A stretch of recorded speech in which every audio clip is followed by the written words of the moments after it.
Chose. Nos chroniqueurs se déboutonnent sur le vif. Nous restons là-dessus et nous parlions tout à l'heure de ce cas de mort qu'il y a eu en marge de manifs spontanés sur l'axe suite à l'augmentation du tarif, sinon du prix des produits pétroliers. Mais à côté, il faut aussi rappeler qu'un jeune a été poignardé par des gens qui se présentent comme des manifestants parce qu'ils auraient tout simplement refusé qu'il y ait manif autour de leur domicile. Et son grand frère en direct nous parle des circonstances de cet autre incident et des menaces qui planeraient sur leur famille. Monsieur Yacine Diallo est en direct. Bonjour, Monsieur Diallo. Oui, bonjour, Monsieur Diallo. Bienvenue dans cette émission Mirador et nous parlons justement de ce qui est arrivé à votre domicile. Et je rappelle que vous êtes aux États-Unis, mais alors vous avez les informations de ce qui est arrivé autour de votre domicile. Expliquez-nous en quelques mots ce qui s'est passé à Bomboli, à votre domicile, la journée du mercredi. Oui, merci M. Diallo de m'avoir donné la parole ce matin pour pouvoir vous relater de la situation qui s'est passée avant-hier, mercredi 1er juin,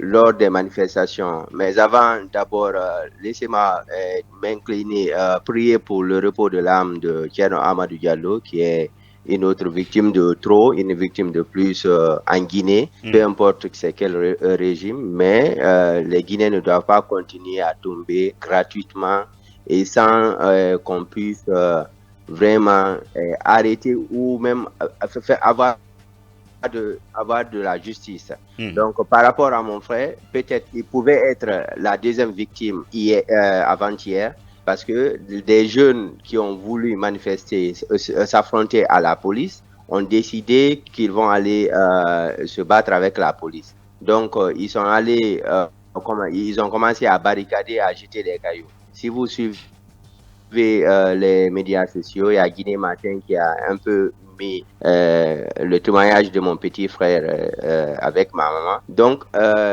le petit est venu. D'abord, si vous voyez sur Gangan TV, il y a la police qui était là, qui pourchassait les jeunes dans le quartier. Ils ont tiré des gaz lacrymogènes. Ça, c'est tombé dans notre cour directement. Ma maman était là-bas.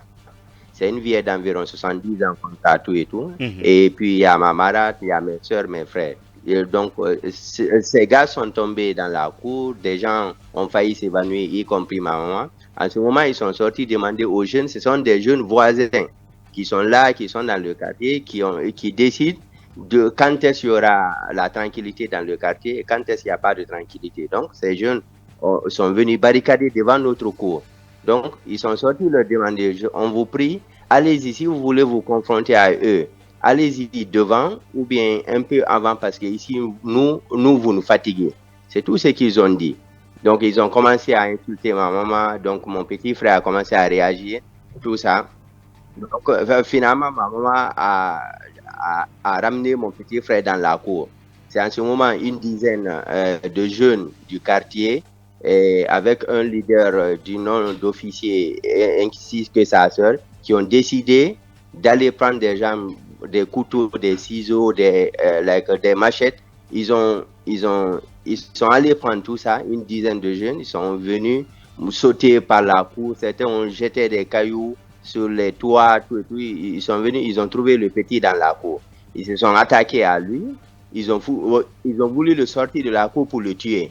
En ce moment, ma maman et ma marade sont sortis pour s'interposer. Il y a une fille parmi eux qui bousculait ma maman, qui essayait de s'interposer pour qu'on ne sorte pas mon frère. Parce que si on le sortait, ils allaient le tuer en fait. Donc, dans cela, il y avait d'autres qui le poignardaient. Ils l'ont poignardé sur 4 endroits. Ils le cognaient avec des fers, des cailloux et tout ça.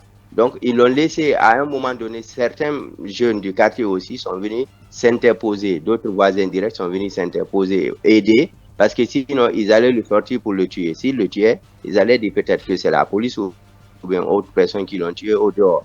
Donc, ils n'ont pas pu le sortir, mais ils l'ont laissé dans l'agonie, dans le sang. Donc, d'autres jeunes ont aidé à le prendre. Au même moment, ces mêmes jeunes les pourchassaient pour dire qu'ils vont le finir. Ils doivent le tuer. Comme ça, s'il y aura quelqu'un qui sera arrêté, mais le petit doit mourir. Donc, ils l'ont emmené à l'hôpital d'à côté à Sidibéa. Ces gens étaient fermés compte tenu de la situation. Ils l'ont emmené à Bambeto, où il a reçu les premiers soins. Donc, une fois qu'il a reçu les premiers soins là-bas, moi, on m'a informé, j'ai appelé certains responsables du quartier que je connais, et d'autres, mais on n'a pas eu d'aide vis-à-vis de ça. Donc, depuis ça, on s'occupait d'abord des soins du frère. Le soir, il y a un des grands frères de ces gens qui ont attaqué mon frère dans la journée, qui est venu le soir du nom d'Abdoulaye. Ce petit, il est venu avec une machette. Si aujourd'hui les médias ou bien la police même se déplaçaient pour venir dans la concession, voir, ils allaient constater même les coups de machette qu'il donnait sur les portes, parce qu'il dit il faut qu'on sorte le petit qui le tue. Parce que si nous osons porter plainte ou nous osons attirer l'attention de l'autorité vis-à-vis d'eux, ils vont tuer tout le monde dans la cour là-bas. C'est ce que le petit disait. Donc toute la nuit, il était là-bas en train de faire tout ce qu'il pouvait, mais la police n'est toujours pas venue. Donc vous voulez dire la nuit d'hier ou la nuit d'avant-hier? Aujourd'hui, hier maintenant, mon frère... Vous voulez dire... ok. Hier, mon frère était allé à la gendarmerie de Koza porter plainte. Donc la gendarmerie l'a orienté chez un médecin légiste où il a aussi fait des soins. Il est revenu, la gendarmerie nous dit qu'ils attendent qu'on achète d'abord l'ordonnance relative à ces soins et après ils vont voir la suite et d'attendre que les choses se calment. Le CMS de Bambeto a appelé ma maman dans la matinée d'hier et la soirée. Mais on n'a vu personne encore. Les trucs, les cailloux, je les ai demandé de ne rien toucher, d'attendre les autorités. Maintenant, comme le dit M. Kaba, si le ministre Bassir, moi j'ai essayé de l'appeler, mais son numéro ne passait pas, peut-être qu'il était occupé. Mais si les autorités, M. Charlotte, je l'ai écouté dans les médias sociaux, par rapport à Thierno Amadou Diallo, aujourd'hui on a ces jeunes qui sont là, qui sont dans le quartier, qui sèment la terreur, qui menacent ma maman, qui menacent ma famille. On n'arrive pas à dormir tranquillement parce que ces jeunes-là ont décidé qu'ils vont mettre fin à la vie de ma famille. Donc moi je pense qu'il est temps que les autorités viennent. Les jeunes qui ont fait sont connus du quartier, ils sont dans le quartier, leurs parents sont dans le quartier. C'est aussi simple, il n'y a pas d'enquête, il faut venir faire les enquêtes. Quels sont ces jeunes, M. Diallo? Est-ce que vous avez des noms à nous proposer? C'est pas ici qu'on va les citer. Oui, si ce sont des activistes. C'est pas ici qu'on peut les citer, Mohamed Kaba. On n'a rien touché, c'est là pour que les autorités puissent voir ça. Bien. Alors, vous dites que ces jeunes sont connus. Après, suite à votre plainte, certainement, vous les indiquerez. Mais tout ça est arrivé parce que votre famille a dit on ne met pas de barricade devant notre cour, on ne fait pas d'incident devant notre cour. C'est à cause de tout ça que ceci est arrivé. Oui, désolé, je ne vous entendais pas trop, mais je pense que vous avez demandé si c'est à cause de la... parce qu'on a dit de ne pas barricader. C'est la chose. On leur a dit, si vous voulez barricader, allez-y un peu devant, parce que nous, ça nous fatigue. Bien. Quand la police vient, ils viennent juste à côté, ils tirent les gaz lacrymogènes. Ma maman, elle est là, elle est âgée, donc ça fatigue tout le monde dans le quartier là-bas. Personne n'ose parler parce que ces jeunes, ils font la loi dans le quartier. Bien. Donc, il est temps, nous, c'est pas ce qui nous concerne tout ça, mais aujourd'hui, il y a ma mère, mon frère et ma famille qui est en danger dans ce quartier. Bien. Il y a des autorités qui sont là, eux, ils prennent du temps parce que la lourdeur de l'administration guinéenne, c'est ça en fait. Sinon, on devait s'autosaisir de cette situation. Quelqu'un a été agressé dans sa cour, c'est pas au dehors, dans sa cour, dans sa maison. Même les autorités n'ont pas le droit de violer le domicile privé d'un citoyen, mais eux, ils sont venus, ils ont sauté même par la cour, ils sont venus l'attaquer dans la cour, ils ont voulu le sortir au dehors.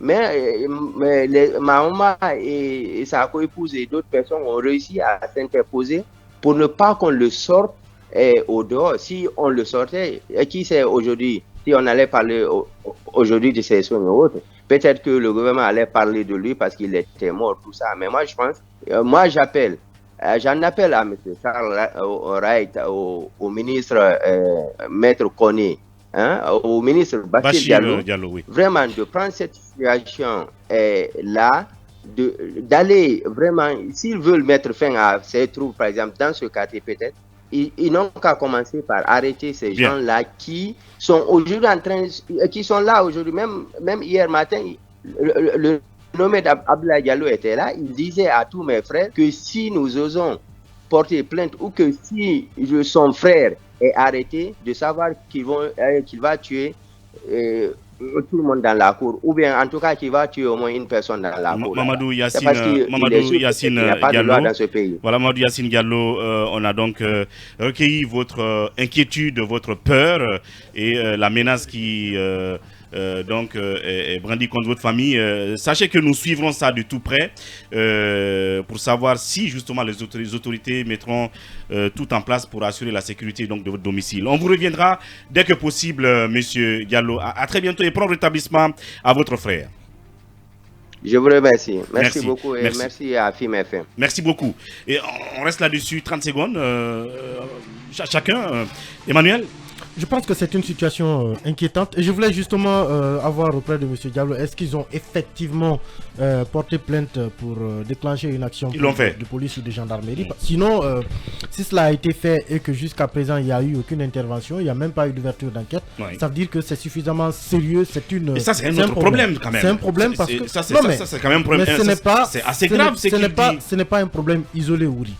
Vous savez, en Guinée, on est souvent allergique aussi à certaines vérités. Quand vous dites en Guinée que les manifestants ne sont pas toujours pacifiques, vous avez des gens qui vous tombent dessus à bras raccourcis. Et là, c'est un témoignage quand même de quelqu'un qui vit dans un quartier, qui est menacé par ses voisins à lui. Donc, parce qu'il a dit, c'est pas la peine de manifester devant chez nous. Voilà, c'est tout. Et c'est son domicile. C'est son droit. Il demande à ceux... Parce que quand vous manifestez devant son domicile, la police, évidemment, pour disperser, va tirer le gaz lacrymogène. Mais quand il tire, vous allez vous enfuir. Le gaz reste. Donc les personnes qui sont aux alentours, c'est eux qui en souffrent. Et généralement, c'est peut-être des cas de ce genre qui font que des familles se plaignent du fait que la police a jeté du gaz lacrymogène dans leur cour. Généralement, c'est parce qu'il y a quelqu'un à côté qui a créé un trouble. Et c'est un cas assez révélateur justement du fait que les manifestations ne sont pas toujours pacifiques. Là, on parle d'un jeune qui a été poignardé par des manifestants. Il serait peut-être mort. Les mêmes jeunes l'auraient présenté comme une victime de la police. C'est bien possible. Oui, il l'aurait présenté. Est-ce que c'est ça des manifestants qui l'ont poignardé? Non. Ce sont deux camps qui sont affrontés. Un camp pro-CNRD, un camp anti-CNRD. Non. Ce sont ces deux camps-là qui sont... Malheureusement, il y a eu un blessé. Moi, je ne veux pas rentrer dans ces détails. Non, je vous dis c'est ça. Le monsieur dit que son jeune frère a été poignardé. Oui, c'est ça. C'est un camp pro-CNRD, un camp anti-CNRD. C'est pas un raccourci. Je vous explique. Ils ont fait des écriteaux. Je vous explique. Monsieur Emmanuel, Monsieur Emmanuel, je vous dis ce que j'ai appris. Je vous dis ce que j'ai appris. Est-ce que ça s'est pas déroulé dans la cour? Je vous dis ce que j'ai appris. Sur la base de ce que le monsieur vient de dire, voilà, qui est plein de contre-vérités, qui est plein de contre-vérités. Sa version est pleine de contre-vérités. Je vous dis, ces deux camps qui se sont affrontés. Si vous avez remarqué, si vous êtes utilisateur de la route de Prince, vous avez dû voir des écriteaux Vive le CNRD il y a 3 jours. Et ensuite, il y a une réplique, il y a eu des jeunes qui ont effacé certains écriteaux sur la route. Ces deux camps qui se sont affrontés, malheureusement, il y a eu blessés. Oui, mais c'est tout ce que je peux vous dire. Mais là, lui, son frère, là, a été chez lui. Je vous dis que ces deux camps qui se sont affrontés. Akoumba, est-ce que vous savez si le jeune de toutes les façons, ces deux camps, parce qu'il y a une famille, il y a des agresseurs. De toutes les façons, c'est deux camps. Mais attention, mais qu'est-ce que vous dites de ce cas-là? C'est plein de contre-vérités. On va vous écouter, vous allez terminer. Moi, ce que je veux dire, c'est que si le jeune a été agressé dans sa cour, il n'y a pas lieu de parler de pro-CNRD ou pro-quoi. C'est quelqu'un qui a été un citoyen qui a été agressé chez lui. Il a été poignardé. Et même si c'est Est-ce que vous avez des preuves qu'il a été agressé chez lui? Pour l'instant, en attendant d'avoir une... En attendant d'avoir... On va le laisser terminer. Ces deux camps qui se sont affrontés. On va le laisser terminer. En attendant d'avoir une version contraire à ce que le monsieur vient de dire, je pense que je ne vais pas dire qu'il ment, parce que je n'ai pas encore une version contraire à ce qu'il dit. Mais je pense que ce qui est clair, même si c'était pro-CNRD, anti-CNRD, quelqu'un a poignardé quelqu'un, ce n'est pas normal. Ça, c'est regrettable. Je m'en tiens à ça. C'est regrettable. Quelqu'un a poignardé quelqu'un et ce n'est pas normal. Ce qui reste clair, ce monsieur, il a son frère qui est poignardé, qui est à l'hôpital, qui aurait pu mourir. Il va falloir que les autorités s'y intéressent et qu'on sache exactement ce qui s'est passé. Et je crois qu'on va revenir largement sur ce sujet, sur cet autre aspect des manifestations spontanées. Le temps pour nous de passer à autre chose.